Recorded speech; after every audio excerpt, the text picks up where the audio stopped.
Good evening. China's leaders have ordered all-out efforts to rescue survivors and deliver aid to more than 1 million affected by yesterday's earthquake in Yunnan province, as the death toll climbed to at least 398.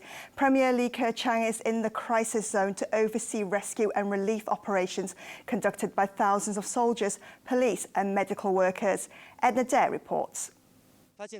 The extent of the devastation in Yunnan was visible from the air today, one day after the 6.5 magnitude earthquake rocked the southwestern province.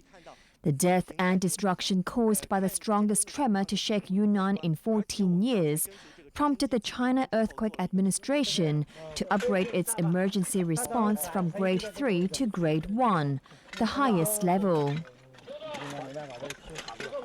The epicenter of the tremor in Ludian County was in Leung town, but the highest casualties and heaviest damage were reported in the cities of Jiaotong and Chujing, about 50 kilometers away. Nearly 80,000 homes collapsed and 124,000 more were seriously damaged.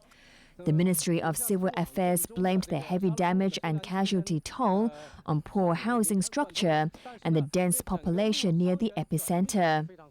Many homes in Yunnan's rural areas are mud and brick shacks, which are extremely vulnerable in earthquakes. Well over 1 million have been affected, and hundreds of thousands have been evacuated from the danger zone.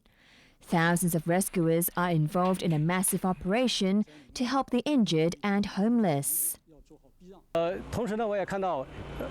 They include soldiers, police and firefighters, whose work is being hampered by frequent aftershocks and landslides, blocking roads leading to devastated communities.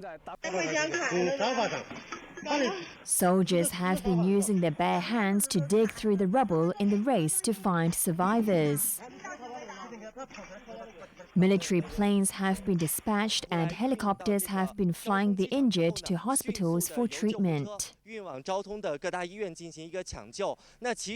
Medics in some villages have complained of severe shortages of medicines. Rescuers are trying to beat the clock as they evacuate residents threatened by a so-called quake lake, which is rising sharply at the rate of 1 meter an hour in Jianbian village in Huisi County. The lake, which could flood 20 nearby villages, was formed after a landslide in the upper reaches of a hydropower station that is being built. Premier Li Keqiang flew into the devastated region today, holding an emergency meeting on the plane to impress upon senior government and PLA officials that there was no time to lose. Li ordered a full-scale rescue effort to save lives, which he stressed is the top priority.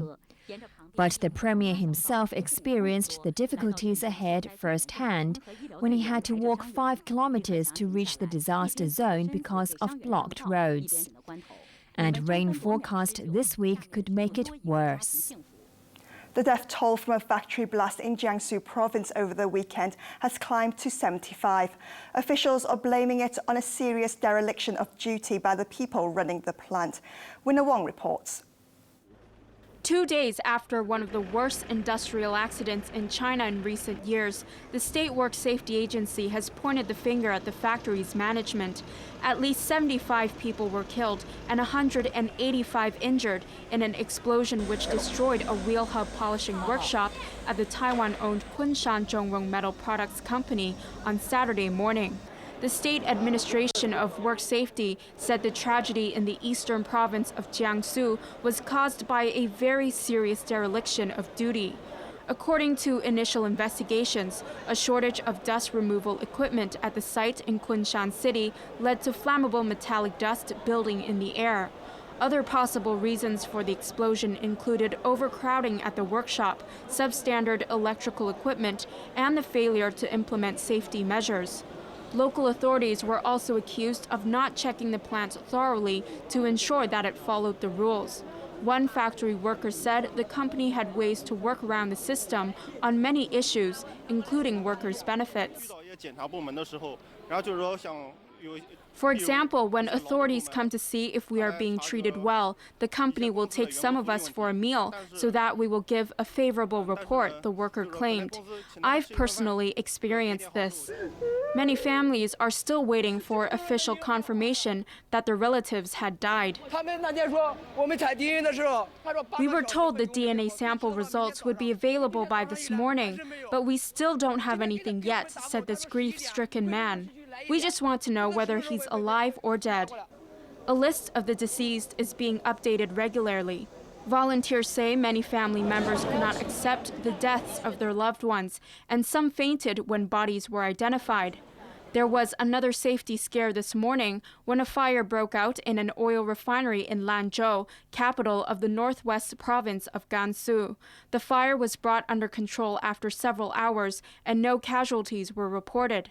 The facility, which is a subsidiary of PetroChina, one of the country's biggest oil producers, said the fire was caused by a leak of propylene at an air separation unit. Winna Wong, ATV News. A young woman who became a notorious household name across China with her attention-seeking antics online has confessed on state television to gambling and prostitution charges. Guo Meimei apologized to the Red Cross for destroying its reputation on the mainland, admitting she had the vain mindset of a little girl. An Cheng reports. Minus her makeup and in a prison suit, Guo Meimei was paraded on state television to make a teary-eyed confession on camera and apologize for her crimes. It was a far cry from the glamorous online personality she built up over the years that made her a household name across China for all the wrong reasons. The 23-year-old got into trouble for her attention-seeking antics back in 2011 when she posted photos of herself online with a Maserati car and luxury handbags, claiming to be working for a subsidiary of the Red Cross. She was widely seen as a typical example of China's newly rich flaunting their ill-gotten wealth, and the public outrage prompted the Red Cross to deny any ties to her. But the damage was already done, as the public did not believe the state-backed charity, and donations dried up as a direct result. Guo kept up her online profile by posting photos of herself having a good time at Macau's casinos, luxury resorts, and expensive restaurants. That led to her arrest in Beijing last month on gambling charges. In the state television report that was first broadcast last night, Guo admitted that she liked to show off and had the vain mindset of a little girl. She went on to apologize to the Red Cross and those who could not get help from the charity because of the bad publicity she gave it. She confessed to running an illegal gambling den in Beijing and fabricating recent reports about herself incurring massive gambling debts in Macau so that she would be back in the spotlight again. And her nearly 2 million followers online also heard straight from the horse's mouth that she'd had sex with various men for money, charging up to 100,000 yuan each time. Even behind bars, the notorious celebrity wannabe is still causing controversy. Many are suspicious about the timing of her confession and the wide coverage she's been given by state media at a time when Beijing is dealing with major disasters and corruption scandals. Some have suggested it's an attempt to whitewash the tarnished image of the Red Cross as it tackles the aftermath of the Yunnan earthquake. An Cheng, ATV News. Here in Hong Kong, about 100 lifeguards will go on strike at swimming pools across the city to complain about overwork and a shortage of manpower. They're complaining about overcrowding caused by mainland visitors who are coming to Hong Kong on one-day swimming tours. Emily Siu reports. Last week, North District residents protested outside government headquarters to complain that mainlanders had taken over their public swimming pools. In addition to overcrowding, they also blamed the visitors for fouling the pools and causing hygiene problems. The protest deepened today with 100 lifeguards at public swimming pools deciding to strike for one day tomorrow. The lifeguards who have long been complaining about a manpower shortage say their workload has become heavier because of the influx of mainlanders. The Hong Kong and Kowloon Lifeguards Union, which has 1,900 members, said the government has continued to cut resources, although more mainlanders are coming to the city for a dip. They claim many visitors join so-called one-day swimming tours and claim that mainland parents allow their children to urinate next to pools. In 2004, the number of lifeguards at public facilities was slashed by 30%. The union now wants the number to increase by 20% across the city. Banking giant HSBC says its first half profit for this year has dropped by 12%. The lender's pre-tax profit for January to June was $12.3 billion compared with $14.1 billion for the same period last year. Revenue was down by 11% to $31.2 billion. Overall performance was hit by a profit fall in its investment banking business. The bank complained of what it called an unprecedented regulatory burden, saying it added to the pressure on staff. Organisers of the campaign against the Occupy Central movement say they will not allow groups taking part to pay protesters to join their rally this coming weekend. But they see no problem with people being offered money to pay for transport or food. Emily Sue reports. There is no let-up in the campaign against the Occupy Central movement. The Alliance for Peace and Democracy claims to have collected 1 million signatures so far, opposing the radical plan by activists to block the streets of Central in their push for greater democracy. Next up is a march from Causeway Bay to Central next Sunday, the last day of the signature campaign that began on the 19th of July. They're expecting at least 50,000 to join the rally. And today, they explained how several academic groups, including Hong Kong University's Public Opinion Poll program, will be invited to help keep track of the number of participants. A fast walk zone will be set up between Victoria Park and Percival Street to minimize the impact on nearby traffic. I said very clearly, this is no polarization. We said a show of strength so that we can offer a hand of conciliation.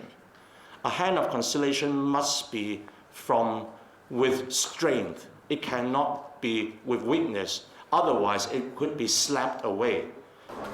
Organizers also warned the 320 groups that have signed up so far not to provide any monetary subsidies to protesters. Responding to complaints that the pro-Beijing campaign has been offering cash to participants, the organizers said any group doing that will be kicked out of the rally. But money offered to people as meal or transport allowances will not be considered a problem, which means the cash for protest controversy will not go away anytime soon. Overseas, the Palestinian group Hamas says Israel has broken its own ceasefire by shelling a refugee camp in the Gaza Strip and killing an 8-year-old girl. The Gaza Health Ministry said the strike took place after the truce was scheduled to start on Monday morning, and 29 people were wounded. Wounded residents, some still caked in debris, were wheeled to hospital. The Israeli military said it was checking the report. Israel had declared the truce unilaterally after being condemned by its staunchest ally, the US, for a deadly attack on a UN school yesterday. Ben O'Rourke reports. They searched through the rubble, desperate Palestinians hoping against hope of finding their loved ones alive after yet another Israeli attack in the Gaza Strip. The airstrike in the southern town of Rafah yesterday also hit a nearby UN-run school, where Palestinians displaced after 4 weeks of Israel's air, land and sea offensive have sought refuge. At least 10 people were killed and 30 wounded in the second Israeli attack on a UN school in Gaza in less than a week. UN Secretary-General Ban Ki-moon described it as a moral outrage and a criminal act. Washington, which has stoutly defended Israel's right to protect itself from Palestinian rocket fire, said it was appalled by the disgraceful shelling. The Israel Defense Forces, the IDF, insisted that it was attacking militants. We do not target UN facilities.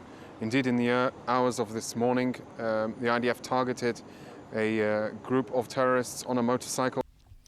But US State Department spokeswoman Jan Psaki said suspicion of militant activity did not justify strikes that risked the lives of so many civilians.